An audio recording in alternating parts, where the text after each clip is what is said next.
Okay, I'm the head scratcher, man. You see that it says God shows no partiality, no favoritism.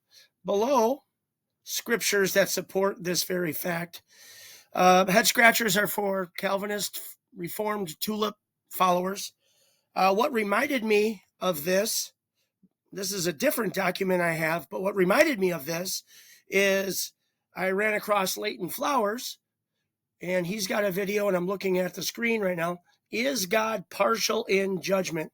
So if you want to see better explanation or better arguments than mine, go and watch Leighton Flowers on YouTube. Is God partial in judgment?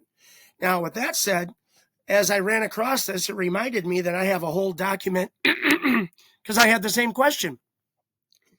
There's got to be something wrong with the Calvinist theology. Teach me if I'm wrong.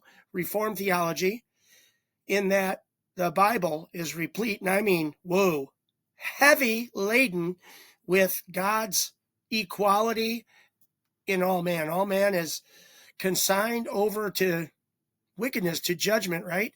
That's Romans 11:32, 11:33, so that he can have mercy on them all. Therefore, the Bible seems to teach God has no partiality, shows no favoritism. Therefore, the head scratcher is, how does election work?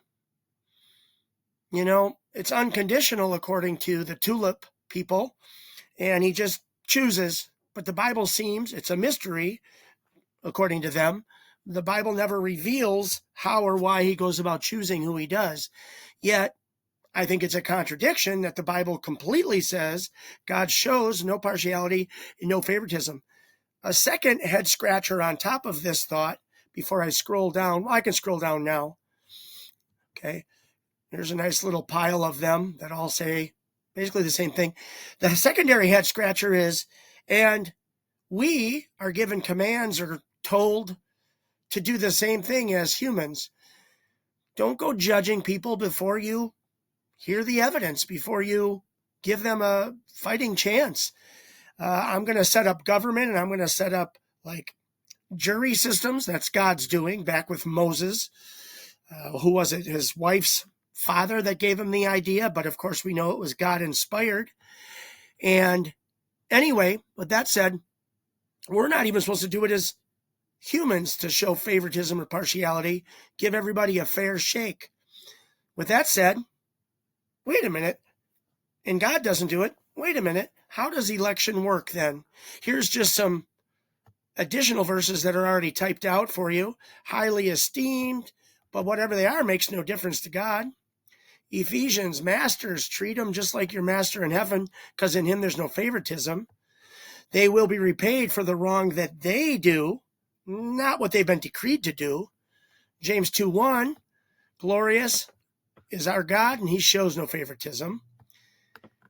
Oh, transgressors are transgressors, and they are convicted because of any sin they commit, but not because of favoritism, because of a condition where they break the conditions, commands. Okay, and I'll just scroll through these quickly for you because I'm going to keep this one under 4 minutes. How does God show or tell us that he's a God of no partiality, no favoritism? He's for everyone, mind you, yet, and we're called to do the same thing as humans, but God doesn't even really do it. I guess I would like an explanation as to how and why, or how God goes about doing election. And again, check out the title, Is God Partial in Judgment? Leighton Flowers. He's got an hour on the subject. So thanks for checking it out. Here's some of my thoughts that I had a long time ago. I don't even know when this document was made, but there's a lot of stuff here that I wrote down a long time ago. So anyway, head scratchers abound.